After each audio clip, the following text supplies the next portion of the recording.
Tigers, and welcome to the Duck's Nest.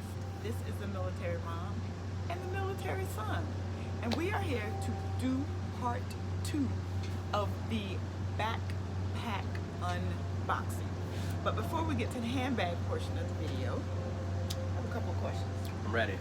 All right, so tell us, we talked yesterday, we talked in the last video about the Marine Corps. So I want to talk now about the National Guard.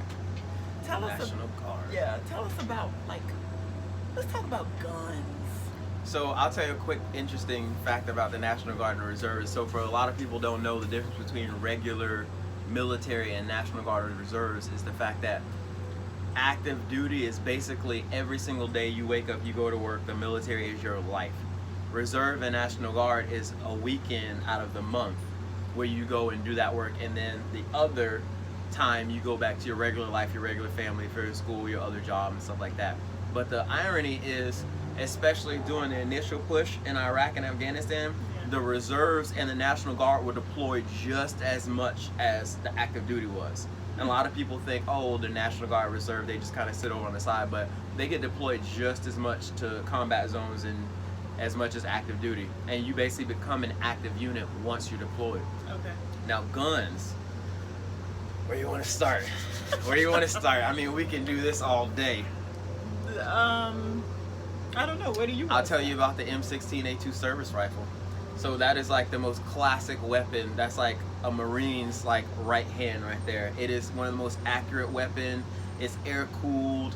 I mean, it's just a beautiful piece of machinery. Now they've recently redone the M16 and they've made it a little bit shorter with a collapsible buttstock. So for those of you who don't know, buttstock is the end part of the rifle that sits in your shoulder that you hold. And the reason they did that is because when we pushed into Iraq and Afghanistan in 03-04, we had to do a lot of CQB, which is basically close quarter combat. So it's not like you on fields back in the old days, you know, in the George Washington colonial days where you line up and just shoot at each other.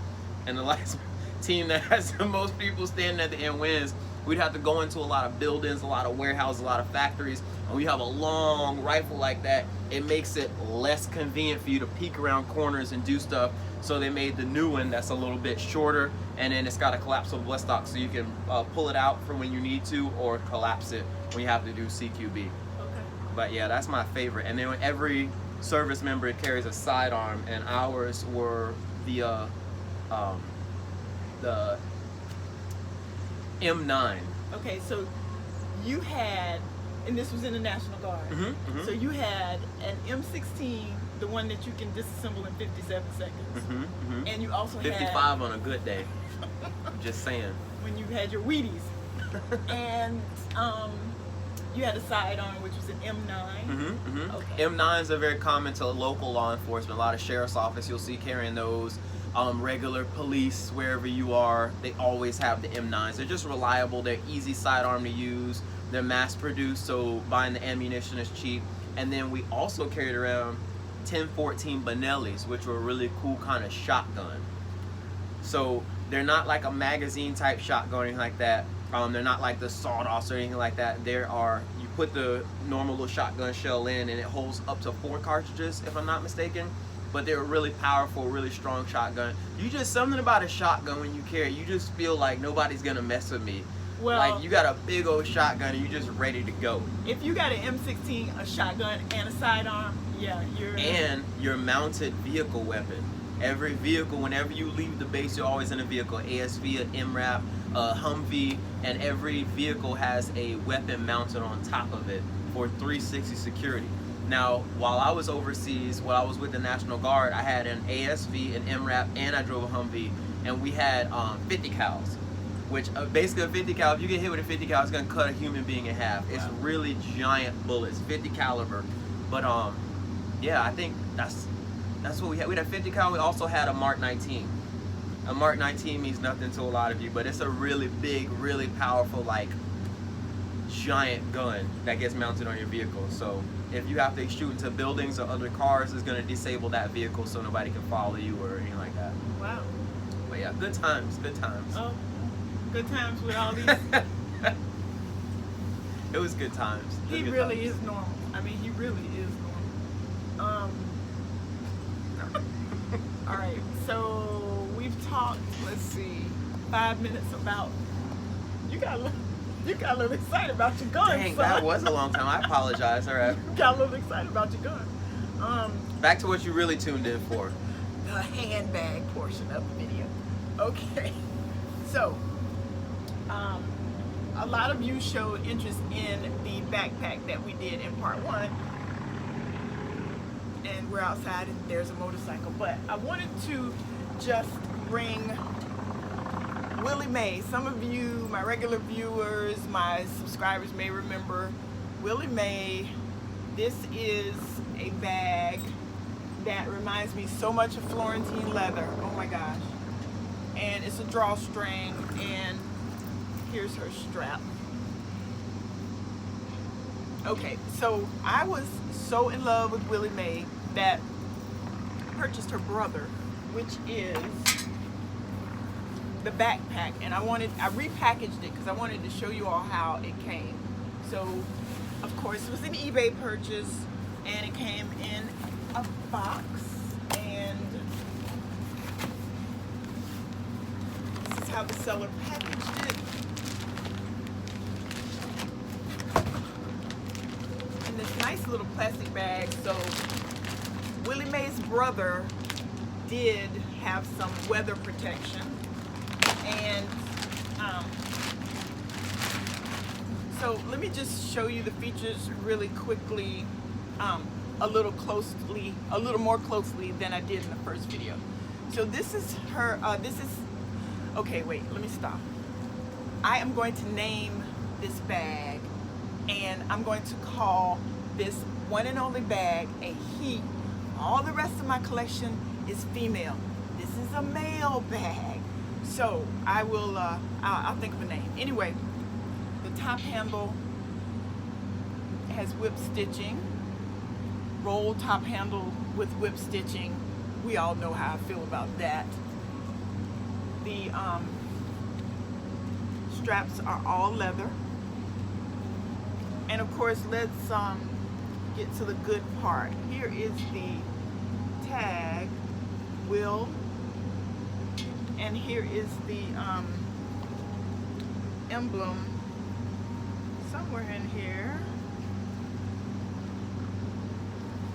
Okay, I'll get to that later. Anyway, the price of this bag, the MSRP, can you all see that? It's $450.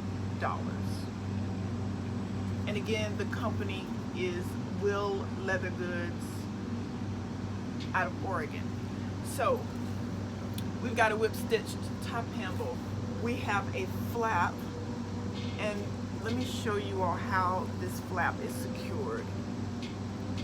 So you pull down,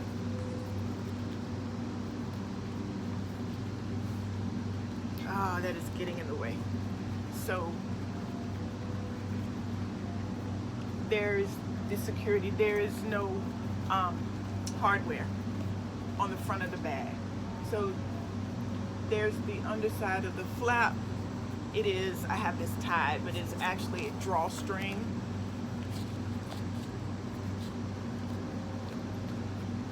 The interior, it came with its dust cover, which is a really nice cotton. It's an all cotton, light colored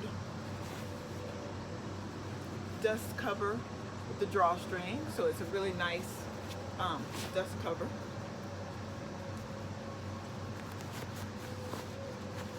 Yeah, I'm gonna have to work with that later. But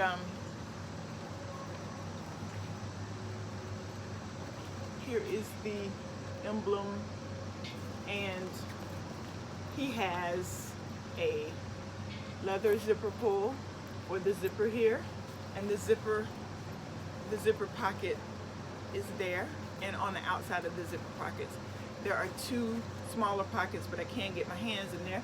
And this is made out of like a denim cotton material trimmed in leather. And on the interior of this bag is a little pillow that reminds me of the pillows that Coach have to maintain the shape of the bag. So it comes with its own pillow. And the pillow and the pocket are the same material. It smells so leathery and delicious. Yeah, it does have I love that smell. It does have a nice leather aroma. And I do smell my leather bags. All right. I'm a bag sniffer. All right. So here is the interior. It is all leather. I don't know if you all can see all the way to the base of the bag there. But it is suede. Here's the cinch. And there is no additional interior organization except these pockets here. All right, now on the outside, you have a pocket on either side. There is the wheel emblem, and then again, you pull down, push that up, and that is how you open the pocket. This is a very substantial pocket because the leather is so pliable. Look at all that room. Easily accommodates a water bottle, a smartphone, maybe even a mini iPad in this pocket. And of course the same on the other side. And then you've got that same type of closure.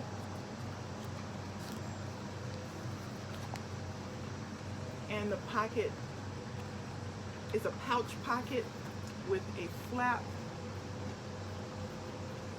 Can you all see down to the bottom?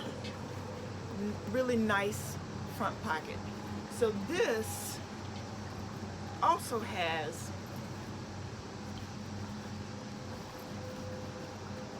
do y'all see that zipper? It can be accessed, the interior of the bag can be accessed from the rear.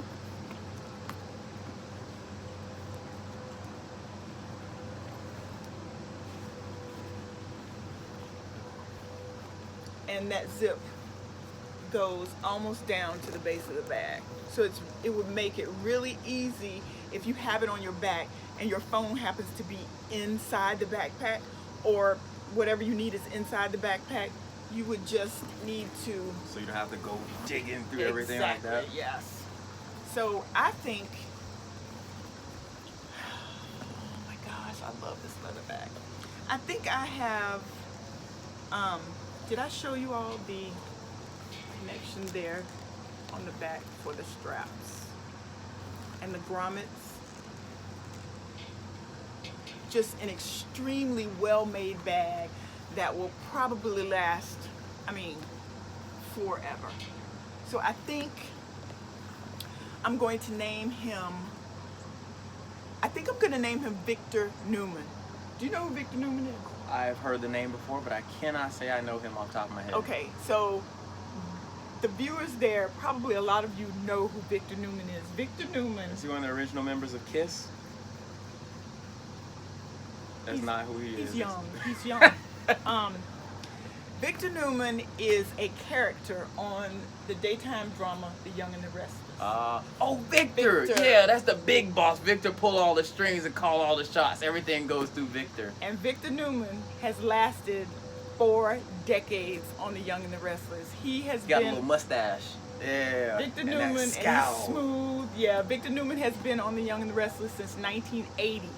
So I am expecting this bag to last as long as Victor Newman has been on The Young and the Restless. So I'm going to call him Victor Newman.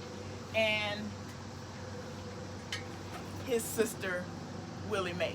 All right, both are Will bags. And again, $450 is the MSRP. I got this bag from eBay. I did not pay $450. I paid $249 brand new for this beautiful leather bag. And yeah, I'm just so extremely happy because this is actually a working backpack. This is not like a cute backpack. This is a backpack that I would carry. Am I holding this in front of your face? I'm sorry. This is a backpack that I would carry like on an overnight trip.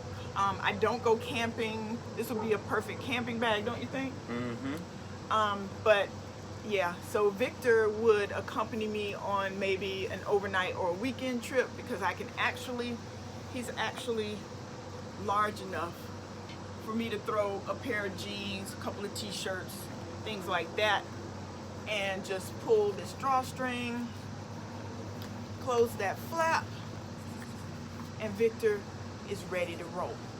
All right, so there you have it, handbaggers. The review of the Will backpack, and let me tell you, this is in the color tan, and I thought there was a collection that this belonged to, but here's the, I don't know if you'll be able to see that, but here are the care instructions that came along with this bag. And I'm still trying to find the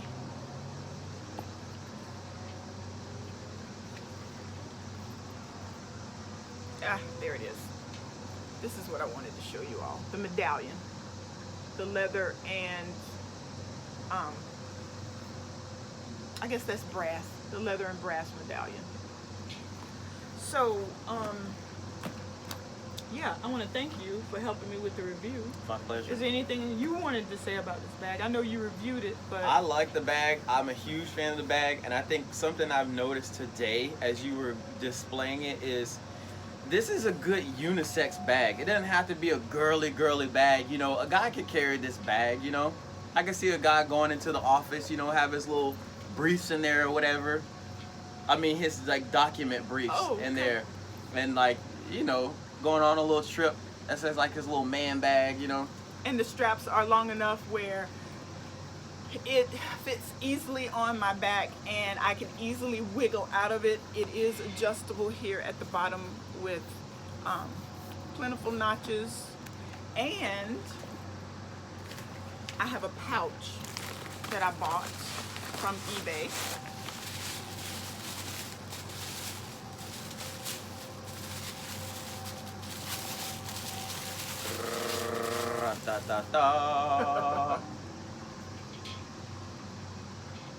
That I think goes well with this bag. It has, this is actually a wristlet. You'll see the connector there. Beautiful braiding.